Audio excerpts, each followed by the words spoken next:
Rob Sargeant, you can take from here, Rob, to give a little background. Thank you. Donna and Carmen for inviting me to here today. It's a very important issue. I want to say I'm a history teacher. I've taught for 7 years in the Worcester Public Schools. I was over at Doherty last year at East Middle, and now I'm at Browncoat High School. I thank you, Jamie, for everything and the history lesson. I really appreciated that because that's right up my alley. And I'm going to speak towards East Middle last year because we did implement the PARCC Test last year. We were a testing school. So on top of the MCAS and the math test and other testing, we also implemented the PARCC Test to test it out in the district. And what the PARCC Test is doing is it is making us more like everyone else across the country, as you just heard. You heard the policy level. Now I'm going to try to speak to how it's impacting our classrooms here in our urban, diverse setting. We had trainings, I think maybe 8 to 16 hours of training for this PARCC Test. All of our assessments, so our tests, had to be designed exactly like the PARCC Test. The questions had to be on issues that were coming down from the Common Core. So our whole classroom, especially in social studies, was designed basically around working these kids to pass the PARCC Test. That's just a little insight into what would be happening in our classrooms across the city on a local level if we implement the Common Core and the PARCC Test. Like Jamie said, the imagination is being pulled from the classroom. English class, where we used to read all of these great stories, study Shakespeare, it's not there anymore. It's a strictly writing course designed to pass these tests. History class. What I teach is being attacked. It's being washed away. Citizenship is not being taught.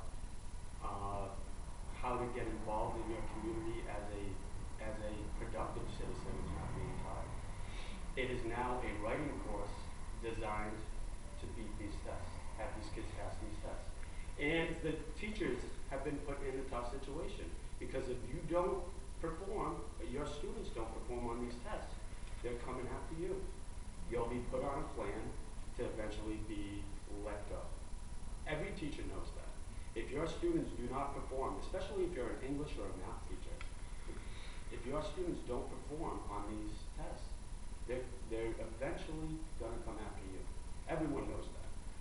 So teachers know that. So a lot of teachers are against that, and we have people like Donna now speaking out against it.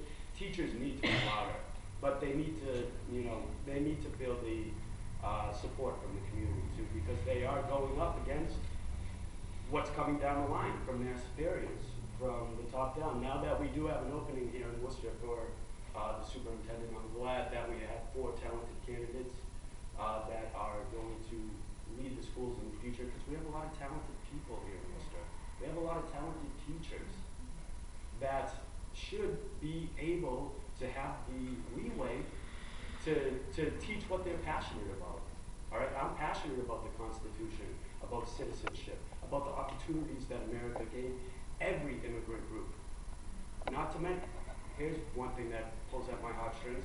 What about our Latino students in the public schools that come here from the Puerto Rico, the Dominican Republic, other countries across South America that are put into these classes that now have to pass these tests to graduate? So not only the language barrier, we are a sanctuary city. We have kids coming from the Middle East. I have kids from Syria that only speak Arabic. And now because of the Department of Justice, they have to be in regular ed classrooms before they even know English. And now we're teaching them how to pass a stupid test. I mean, something's backwards. Something's backwards, okay? And if we hand this to the federal government, they're going to be telling us what to do here in Worcester. Like Jamie said, Massachusetts was the standard, is the standard. Why would we want to be like everyone else? Why not be that state that pushes everyone else in the country and says, come be like us, all right? Try to catch us. Because it's a competitive world. It's a competitive world. Teaching a kid to pass a test in the 10th grade, or let's teach that kid how to be a citizen, how to succeed in life. We can't even teach kids how to balance checkbooks. Mm-hmm. We don't have time. We have to teach them how to pass this test or else they're not graduating. 30 days of testing.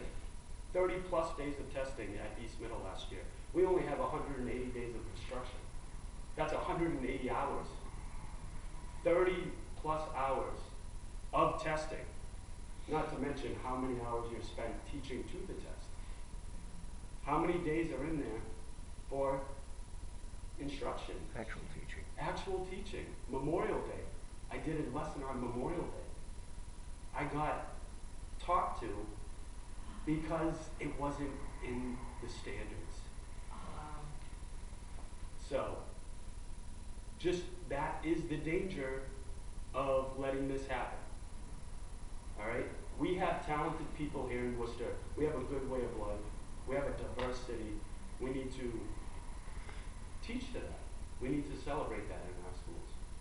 All right? And we need to, be ourselves and let our talented people teach.